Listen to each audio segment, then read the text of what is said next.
حصہ گرامر بیان و بدیل۔ کسی کام کا کرنا، ہونا یا سہنا فعل کہلاتا ہے۔ زمانے کے لحاظ سے فعل کی 3 قسمیں ہیں: فعل حال، فعل ماضی اور فعل مستقبل۔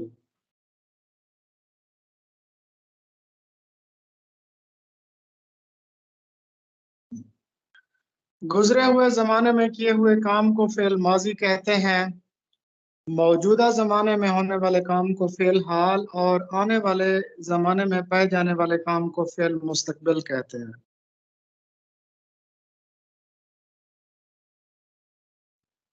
سب سے پہلے ہم پڑھتے ہیں فعل ماضی۔ گزرے ہوئے زمانے میں کسی کام کا ہونا، کرنا، پانا یا سہنا پایا جائے تو اس کو فعل ماضی کہتے ہیں۔ جیسے اسلم خط لکھتا تھا، وہ اسکول گیا۔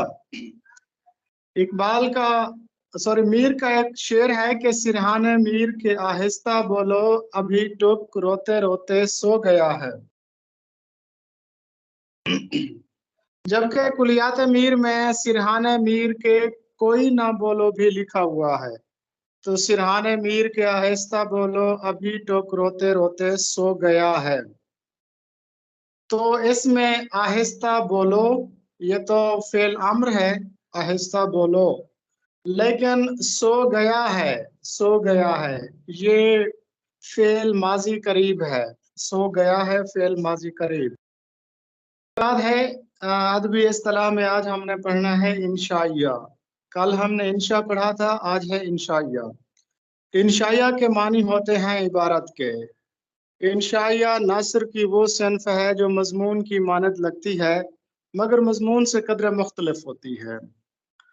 انشائیہ میں انشائیہ نگار آزادانہ طور پر اپنی تحریر پیش کرتا ہے جس میں اس کی شخصیت کا پہلو دکھائی دیتا ہے، یعنی ایسی تحریر کہ جس کا کوئی معقول آغاز نہ ہو اور منطقی انجام نہ ہو، اس کو ہم انشائیہ کہتے ہیں۔ یعنی اس کا کوئی منطقی انجام نہیں ہوتا اور یہ بغیر کسی نتیجے پر ختم ہوتی ہے اور اس کا نتیجہ قاری کی ذات پہ چھوڑا جاتا ہے۔ مشہور انشاء پردازوں میں، انشائیہ نگاروں میں مولانا محمد حسین آزاد، سر سید احمد خان، ابوالکلام آزاد، مرزا فرحت اللہ بیگ، پطرس بخاری، خواجہ حسن نظامی، رشید احمد صدیقی اور ابن انشا مشہور ہیں۔ انہوں نے انشائیہ لکھے ہیں۔ سنت ذوالقافتین، شعر میں 2 یا 2 سے زیادہ قوافی لانا سنت ذوالقافتین کہا جاتا ہے اس کو۔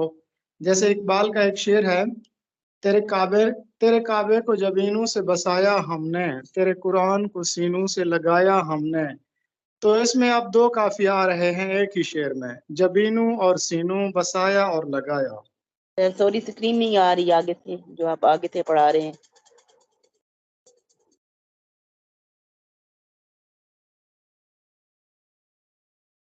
جی نیکسٹ معروضی ہے ڈاکٹر محمد عطا اللہ خان۔ ڈاکٹر محمد عطا اللہ خان کے مطابق ترکی زبان کا تعلق ہے یورال التائی سے۔ اب یہ یورال اور التائی یہ 2 پہاڑوں کے نام ہیں جو کہ سینٹرل ایشیا میں موجود ہیں۔ یعنی روس کا جو سب سے بڑا پہاڑی سلسلہ ہے جو روس تک پھیلا ہوا ہے وہ کوہ یورال ہے، اور اس کے بعد یہ منگولیا اور چین تک کا جو علاقہ ہے اس میں کوہ التائی آتا ہے۔ تو یورال اور التائی یہ 2 پہاڑوں کے نام ہیں۔ تو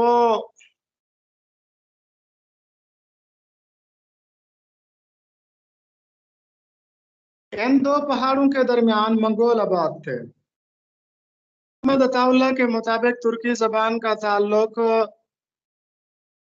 یورال اور التائی خاندان سے ہے۔ تو یورال اور التائی یہ 2 پہاڑوں کے نام ہیں، ان دونوں کے درمیان منگول آباد تھے۔ تو آپ سب کے علم میں ہے کہ منگول وہاں سے جب اٹھے اور پھر وہ ترکی میں آ بسے، ترکی کے ایک حصے کو ایشیائے کوچک کہا جاتا ہے، یہ وہاں پر آ کے بسے تھے۔ تو اس لیے کہا جاتا ہے کہ ترکی زبان جو ہے وہ کوہ یورال اور کوہ التائی سے بنی ہے۔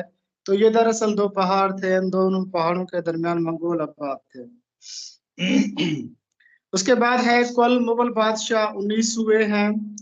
تو ظہیر الدین بابر سے ویسے تو 20 تھے، 22 تھے، بلکہ 3 جو ہے مغل بادشاہ وہ انآفیشل تھے. تو جبکہ جو 19 بادشاہ تھے انہوں نے سرکاری طور پر رول کیا تھا برصغیر پر. تو پہلے ظہیر الدین بابر بادشاہ تھے، تو اس کے بعد ٹوٹل 19 بادشاہ آئے تھے مغل خاندان کے، اور مغل خاندان نے 332 سال تک ہندوستان پر حکومت کی تھی.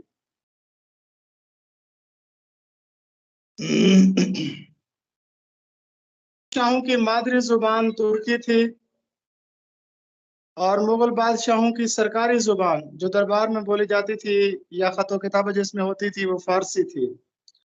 اور فارسی کو ختم کر کے انگریزوں نے اردو کو سرکاری زبان قرار دیا تھا 1832 میں. 1832 میں سرکاری طور پر فارسی کو ختم کر دیا گیا اور اردو کو سرکاری زبان کے طور پر درجہ دے دیا گیا تھا. اور پھر 1867 میں جو ہندی اردو تنازع ہوا تھا بنارس میں، وہ بھی اسی زبان کے موضوع پر ہی ہوا تھا، کیونکہ ہندو کہتے تھے کہ جو دفتری اور سرکاری اور عدالتی زبان ہے وہ اردو کی بجائے سنسکرت یا ہندی ہونی چاہیے. تو فارسی زبان مغلوں کی سرکاری زبان تھی، جبکہ ہندی زبان اردو زبان کو انگریزوں نے سرکاری زبان قرار دیا تھا 1832 میں. آپ سب کے علم میں ہے کہ اردو زبان میں دیگر زبانوں کے الفاظ بھی شامل ہیں، جیسے پرتگالی، فرانسیسی، اردو، عربی، فارسی اور اسی طرح ترکی. یہ علمی اردو لغت جو ہے مرتب کی گئی ہے، یہ بھی اس میں تو عربی اور فارسی اور ترکی کے الفاظ شامل ہیں. تو باجی، بیگم، آپا، تو، آچار، یہ ترکی زبان کے الفاظ ہیں. عام طور پر اسلحے سے وابستہ جتنے بھی چیزیں ہیں، بندوق ہو گئی، بیگم ہو گئی، یا پھر تو یہ ساری چیزیں ترکی زبان سے آئی ہیں. پہلا مغل بادشاہ ظہیر الدین بابر تھا اور آخری مغل بادشاہ بہادر شاہ ظفر تھا. جی کل 19 مغل بادشاہ آئے اور 332 سال انہوں نے حکومت کی تھی ہندوستان پر. ایران کو کہا جاتا ہے پارس یا فارس. اچھا، ہندوستان میں جو نامور فارسی شعراء ہیں ان میں امیر خسرو، عرفی، بیدل، مرزا عبد القادر بیدل، مرزا غالب اور اقبال، انہوں نے فارسی شاعری کی تھی. فارسی کا تعلق ہے ہند آریائی خاندان سے، جبکہ اردو کا تعلق ہے ہند یورپی خاندان سے. فارسی کا تعلق ہے ہند آریائی خاندان سے، اور ہند آریائی خاندان یہ زبانوں کا سب سے بڑا خاندان ہے. اس میں تقریباً 209 زبانیں شامل ہیں اس خاندان میں. ویسے آپ سب کے علم میں ہے کہ دنیا میں جتنی بھی زبانیں ہیں ان کو 8 خاندانوں میں تقسیم کیا گیا ہے. تو سب سے بڑا جو خاندان ہے وہ ہند آریائی خاندان ہے. تو فارسی کا تعلق بھی ہند آریائی خاندان سے ہے. اچھا، فارسی زبان کو باطن بھی کہا جاتا ہے، استائی بھی کہا جاتا ہے، پہلوی بھی کہا جاتا ہے، اور دری بھی کہا جاتا ہے. اس کے بعد ہے اردو. اردو کا قدیم ترین نام آپ سب کے علم میں ہے. اس کو ہندوستانی بھی کہا جاتا ہے، ہندی بھی کہا جاتا ہے، ہندوی بھی کہا جاتا ہے، اور اس کے بعد پھر ریختہ اس کا نام پڑا تھا، پھر اردو معلی، اور پھر اس کو اردو کا نام دیا گیا تھا.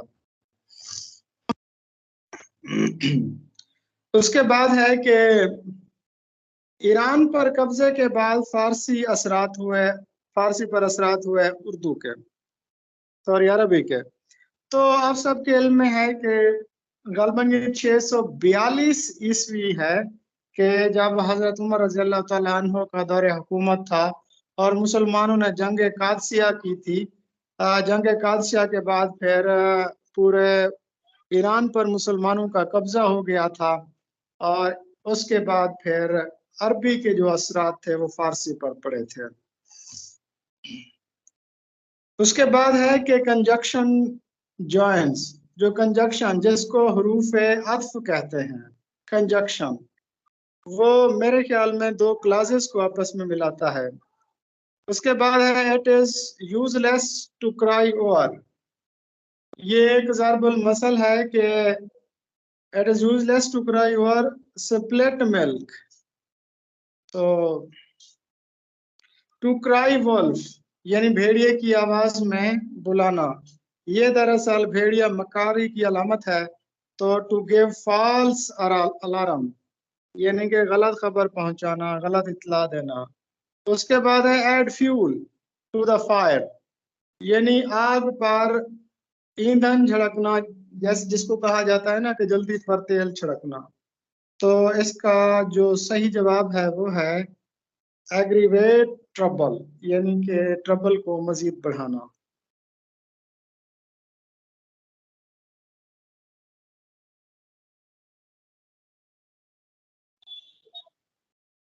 آمنا is afraid of اسپائڈرس، afraid of ہوتا ہے یعنی کہ خوف زدہ ہونا، اس کے ساتھ جو پریپوزیشن استعمال ہوگی وہ ہوگی افریڈ آف۔ مائی برادر میرا بھائی، اینڈ اور فرینڈ اور فرینڈ میرا دوست، helps me in my studies, تو فرینڈ آ گیا نا تو فرینڈ کے ساتھ ہیلپس کا لفظ استعمال ہوگا۔ اس کے بعد ہے آپ نے اس کو ڈائریکٹ رپورٹ میں پیش کرنا ہے، یعنی کہ جس کو کہتے ہیں کہ ڈائریکٹ انڈائریکٹ جس کو کہا جاتا ہے۔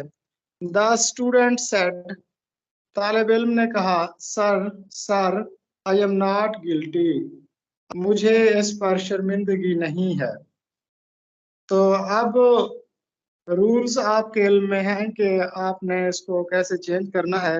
اگر ابتدا میں سیڈ یا ماضی آ جائے تو اگلا ٹینس بھی اگر فی الحال میں ہے تو وہ ماضی میں چلا جاتا ہے۔ تو سیڈ کو ہم چینج کریں گے، دا اسٹوڈنٹ پلیڈیڈ ود ریسپیکٹ، سار کا لفظ جہاں پر آ جائے تو پھر ریسپیکٹ ہوگا۔ The student pleaded with respect that he was not guilty. اگر اس کو اردو میں دیکھا جائے تو آپ اس کو اردو میں بھی چینج کر سکتے ہیں۔ اگر آپ کو سارے رولز یاد نہیں آتے تو آپ اس کو نریشن کو اردو میں بھی چینج کر سکتے ہیں۔ جیسے طالب علم نے کہا کہ سر میں شرمندہ نہیں ہوں، طالب علم نے کہا کہ وہ شرمندہ نہیں تھا، تو آپ اس کی اردو بنا لیں تو وہی بنے گی the student pleaded with respect that he was not. اچھا جی، نیکسٹ ہے، یہ ہو چکی ہے سلائیڈ، مجلس ترقیات افغانوں کی سلائیڈ ہو چکی ہے، ہفت پیکر اور یہ ساری چیزیں ہو چکی ہیں، یہ سلائیڈ ہو چکی ہے کل۔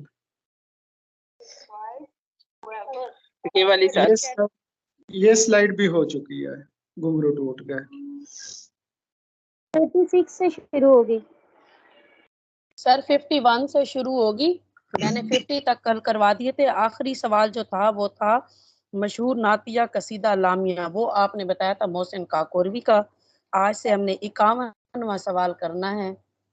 مونا اس سلائیڈ کو چینج کرنے کی کوشش کریں، آپ کو میں نے پاور دی ہے، آپ ذرا آگے کریں اس کو، ایرو کو، میری طرف سے نہیں ہو رہی۔